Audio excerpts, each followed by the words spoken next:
Election tribunal کے اندر, وہاں سے ہم دیکھتے ہیں کہ آپ کیا کر سکتے ہیں, لیکن بہرحال ان کو اب مجھے اسٹیٹس بھی نہیں پتا کہ وہ کس اسٹیٹس کے اوپر موجود ہے, کہ ان کی جو انتخابی عذرداری ہے وہ ڈیسائیڈ ہو چکی ہے یا ابھی اس نے ڈیسائیڈ ہونا ہے. ایک چیز تو یہ ہوگی. ٹھیک ہو گیا.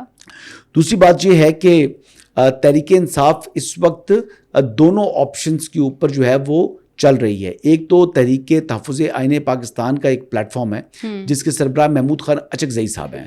Mahmood Khan Achakzai has nothing to loose.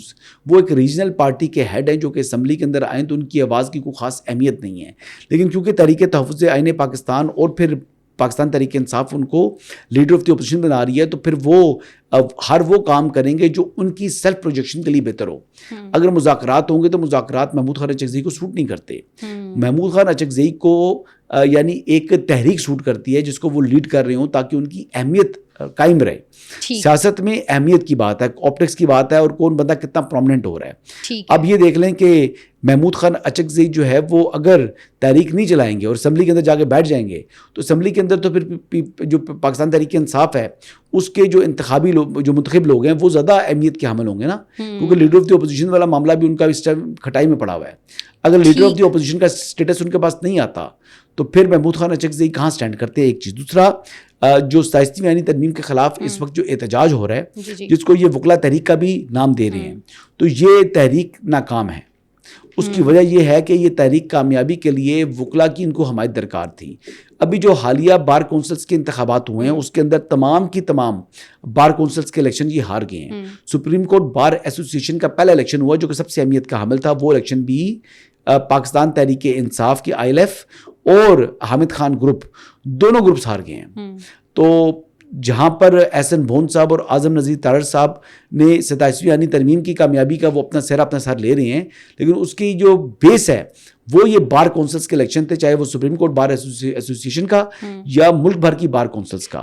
تو جب وہ الیکشن جیت گئے ہیں تو یہ ہارنے والے تو روتے ہی ہیں, چیختے چلاتے ہیں, احتجاج ہی کرنا ہے, انہوں نے اور کیا کرنا ہے, ان کے پہلے کیا بچا ہے. اچھا, احتجاج کی آپ بات کریں, ہم اس پہ بھی تھوڑا سا آئیں گے, لیکن اس سے پہلے چونکہ عمران خان کے ٹویٹر سے ایک ٹویٹ ہوا اور انہوں نے کہا کہ ہم مذاکرات کسی سے نہیں کریں گے, اگر آپ نے مذاکرات کرنے ہیں تو آپ محمود خان اچکزئی سے کر لیں یا پھر علامہ ناصر عباس سے کر لیں. تو حسن صاحب, اگر پاکستان تحریک انصاف نے مذاکرات کرنے تو یہ دونوں شخصیات کہاں پہ اسٹینڈ کرتی ہیں؟ یہ تو پاکستان تحریک انصاف کا حصہ نہیں ہے نا, کسی پاکستان تحریک انصاف کے شخص کو مذاکرات کرنے ہوں گے, تو ان دونوں سے کیسے مذاکرات کر سکتے ہیں؟ کوئی اس حوالے سے ہے؟ اسپیکر قومی اسمبلی نے مذاکرات کی بات کی تھی. جی بالکل. جب انہوں نے پیشکش کی بھی حالیہ دنوں میں تو اس کو مسترد کر دیا محمود خان اچکزئی نے. بالکل ایسے ہی. محمود خان اچکزئی نے اس کو مسترد اس لیے کیا کہ ان کو سیاسی طور پر سوٹ نہیں کرتا, تو عمران احمد نیازی کو بھی سوٹ نہیں کرتا کہ محمود خان اچکزئی کی جگہ اس کی پارٹی کا کوئی بندہ پرومیننٹ ہو.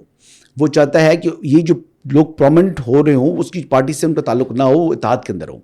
تو وہ یہی بنیادی بات یہ ہے کہ اپنی پارٹی پر کسی بندے کے اوپر وہ اعتماد نہیں کرتے, چاہے وہ قومی اسمبلی ہو چاہے سینٹ ہو.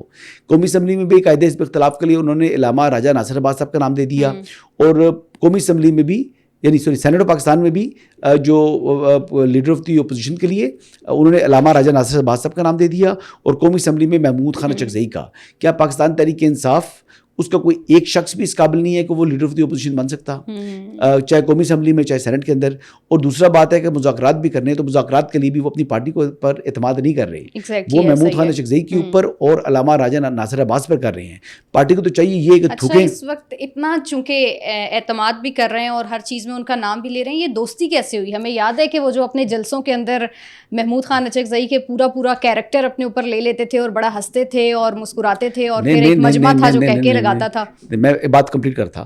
اب پارٹی کے لوگوں کو چاہیے کہ وہ اپنا غصہ تھوکیں اور وہ وزیر اعظم عمران خان کی جگہ وزیر اعظم محمود خان کا نعرہ لگانا شروع کریں. اچھا, ان کی پارٹی کو چاہیے کہ جناب وہ عمران خان زندہ باد کی جگہ سینٹ والے وہ جناب علامہ راجہ ناصر عباس زندہ باد کے نعرے لگائیں. لگاؤ جی, میں تو بہت اچھی بات ہے, کیونکہ آپ لوگ تو عمران خان صاحب نے خود کہا نا کہ یہ تمہارے لیڈر ہیں, پارلیمانی لیڈر بنا دیا نا قسم کا ان کو, تو پھر لگائیں جی محمود خان اچکزئی زندہ باد, عمران خان چھوڑیں اور وہ بھی کہ علامہ راجہ ناصر عباس زندہ باد, یہ دونوں لگائیں, نعرے لگائیں, چھوڑ دیں عمران خان کو, اصل نعرہ چھوڑ دیں. اچھا 27 اصل نعرہ ہے وہ پاکستان تحریک انصاف تو اپنا ہی نعرہ لگاتی ہے نا کہ ہمارے وزیر اعظم صرف عمران خان ہے جو اس وقت اڈیالہ جیل میں ان کو باہر نکالیں. کیا عمران خان تو نااہل ہیں, کونسلر تک نہیں بن سکتے, محمود خان تو ایم این اے ہیں, وزیر اعظم بن سکتے ہیں, تو اس لیے ان کا نعرہ لگانا, پی ٹی آئی والوں کو نعرہ لگانا چاہیے وزیر اعظم محمود خان, ٹھیک ہے. ہاں اور دلوں کے وزیر اعظم محمود خان زندہ باد. اچھا یہ جو آپ نے بھی احتجاج کا ذکر کیا, ہم نے آج بھی دیکھا کہ پارلیمنٹ سے لے کے سپریم کورٹ تک انہوں نے احتجاج کیا. پھر انہوں نے اس دن کہا کہ ہم پیر کے روز پارلیمنٹ کے اندر احتجاج کریں گے, بدھ کے روز ہم کوئی قومی کانفرنس کیا کریں گے, اور جمعے کو یوم سیاہ منائیں گے. ان تمام تر معاملات کا یا یہ جو ایک موڈ بتا رہے ہیں اپنی تحریکوں کا, اس کو آپ کیسے دیکھتے ہیں, اور کیا یہ افیکٹو اور کتنا مؤثر ثابت ہوگا؟ اس تحریک کو میں کا نام دے رہا ہوں ٹھوس تحریک. کیا آج کہہ رہا ہوں یہ ٹھوس تحریک ہے, جو شروع میں جس کے پیشن ہی نہیں ہے, ٹھیک ہے, وہ مطلب 4 بوتلیں جو ہے نا کولڈ ڈرنک کی آ جائیں تو وہ ختم ہو جائے گی تحریک. تمام ہر بندے کو گلاس ایک کولڈ ڈرنک کا مل جائے گا, وہ حساب ہے اس کا. ٹھیک ہے, تو یہ اس کا احتجاج ہے. چند مٹھی بھر لوگ آ رہے ہیں, شروع کے اندر یہ پیشن اس نے فیڈ آؤٹ ہونا ہے. اس میں ساتھ کوئی کہتے ہیں نا کوئی طریقے ایسی ہوتی ہیں جو آہستہ آہستہ بڑھتی ہیں, کوئی طریقے ایسی ہوتی ہیں جو آہستہ آہستہ فیڈ آؤٹ ہو جاتی ہیں. یہ مدھم والی ہے, یہ اس کا خمیر بتا رہا ہے, اس کا جو ہے نا وہ ڈی این اے بتا رہا ہے کہ یہ تحریک چلنے والی نہیں ہے. یہ صرف جذباتی نعرے اور میڈیا پر آ کر صرف میڈیا ٹاک تحریک ہے. یہ جہاں پر کیمرہ ہوگا وہاں پر 4 5 10 بندے کھڑے ہوں گے, باقی لیفٹ رائٹ دیکھیں گے, آ کے کیمرہ پین کر کے دیکھیے گا, بالکل خالی ہوگا. ٹھیک ہو گیا. اچھا بس لاسٹلی مجھے یہ بھی بتا دیں, برطانوی جریدہ دا اکانومسٹ جس نے ایک آرٹیکل چھاپا, اور یہ شاید اس سے پہلے ہم سب بخوبی آگاہ بھی تھے, اب یہ اس کا حصہ بن گیا باقاعدہ طور کے اوپر. اچھا یہ سب کچھ ہمیں چونکہ بڑے اچھے طریقے سے معلوم بھی تھا, لیکن اب چونکہ پرنٹ کی صورت میں آ گیا تو اس پہ پاکستان تحریک انصاف بڑا شور بھی مچا رہی ہے, اور کہہ رہے ہیں کہ ہم کوئی کیس بھی فائل کریں گے. تو یہ اس مرتبہ اتنا شور کیوں ہے, کیونکہ یہ کوئی نئی بات تو نہیں ہے. اکانومسٹ کا میگزین ہے لائف سٹائل 18 سم اس کا نام ہے, یہ اس میں چھپا ہے. یہ پروفائل بیسیکلی انٹرویوز ٹائپ کی چیز ہوتی ہے. اس کے اندر یہی ہے جی کہ بشرا بیگم کو زیادہ ٹارگٹ کر رہی ہے, اور اس نے وہ کہنے ہیں کہ حقائق کا برعکس ہے, حقائق کو ٹوسٹ کیا ہوا ہے. تو اکانومسٹ کا دعویٰ یہ ہے کہ انہوں نے ٹوٹل 10% جو انفارمیشن ہے وہ چھاپی ہے, 90% ابھی چھاپنی ہے. تو میرے خیال کے مطابق اس کو سو کریں, اچھی بات ہے جی, مزید خبریں نکلیں گی. اگر فائن بھرنا پڑا تو اکانومسٹ کو بھرنا پڑے گا, اور اگر نہ بھرنا پڑا یا پھر پی ڈی اے کو بھرنا پڑے گا, تو دونوں میں سے کوئی ایک تو ہارے گا. تو ہارے جی, ہمیں کیا فرق پڑتا ہے, بسم اللہ, کس بات کا انتظار کر رہے ہیں. لیکن کیا برطانوی جو ادارے ہوتے ہیں کیا وہ بالکل چپ کر کے جناب وہ کر. ڈیلی میل والا معاملہ دیکھیں نا, ہمارے سامنے تھا. ڈیلی میل والا کیس جو چلا تھا وہ تھوڑا لمبا چلا, لیکن پھر وہ شریف فیملی کو اس میں سکسیس ہوئی تھی. تو وہ ایویڈنس کم تھا اس میں, اور اس میں رام کہانی زیادہ تھی. اس معاملے کے اندر جو ہے وہ ان کے پاس, اور ڈیلی میل کا اور دی اکانومسٹ میں زمین آسمان کا فرق ہے. یہ دوپہر کا اخبار تھا, اور یہ بیسیکلی سمجھ لیں کہ ڈان ہے, یہ برطانیہ کا ڈان ہے. بالکل, تو اتنا فرق ہے. اچھا, تو اب ان کے پاس ان کو ایک تو, اور مزے کی بات یہ ہے کہ یہ جو آرٹیکل ہے یہ ان کا آل ٹائم فیمس ہو چکا ہے. یہ اس سے زیادہ ویوز کبھی کسی کو نہیں ملے گی, سب سے زیادہ ریڈنگ بھی اسی کی ہو چکی ہے. تو it's a super success in terms of اس کی جو ویورشپ ہے, یہ ریڈرشپ ہے. اور اس اعتبار سے میرے خیال کے مطابق کافی ڈیمیج کیا اس نے بشرا بیگم کو. اس نے خاصا نقصان پہنچایا بشرا بیگم کو, اور خاصا فائدہ اس کا ملا ہے جمائمہ گولڈ سمتھ کو. کیونکہ جمائمہ گولڈ سمتھ کبھی بھی بشرا بیگم سے کمفرٹیبل نہیں تھی. عمران خان کے بچے وہ پال رہی ہے, ٹھیک ہے. عمران خان کی ایون کہ جو سیتا وائٹ سے اولاد ہے وہ بھی اسی کے پاس ہی جو ہے اسی کی زیر کفالت رہ رہی ہے, ٹھیک ہے.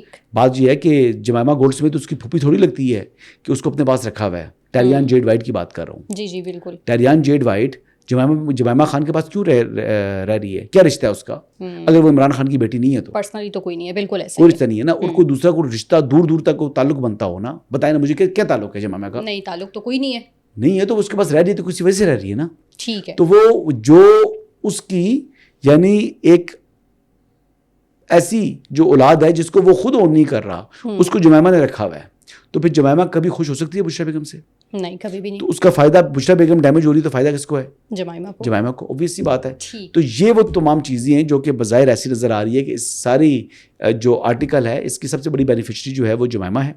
اور دوسرا اس کا جو بینیفٹ کہا جا سکتا ہے وہ یہ ہے کہ اس وقت کے اوپر جو ویسٹ کے اندر عمران احمد نیازی صاحب کی جو ریپوٹیشن ہے وہ جو ہے خاصی کمزور دکھائی دی ہے, کیونکہ ایسا پرائم منسٹر وہ ان کے جو فیصلے تھے وہ بشرا بیگم کے محرون منت تھے, جو کہ ایسے عمل سے گزر رہی تھیں جو کہ شاید ہمارے یہاں بھی جادو ٹونا اس کو قرار دیا جاتا ہے.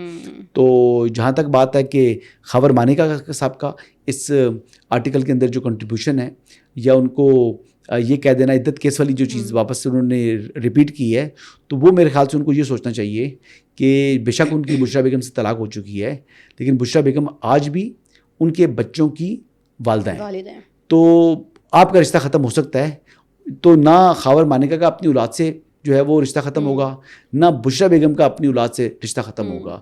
وہ دونوں ان کے بچے ہیں. تو ظاہر بات ہے جب والد کی جانب سے بیگم کے اوپر یا بچوں کی ماں کے اوپر اس قسم کی الزام تراشی ہوگی یا اس قسم کے مقدمات کیے جائیں گے تو اس کا دکھ پہنچتا ہوگا اولاد کو بھی, اور ان کی اولاد اپنی بے توقیر ہو رہی ہے.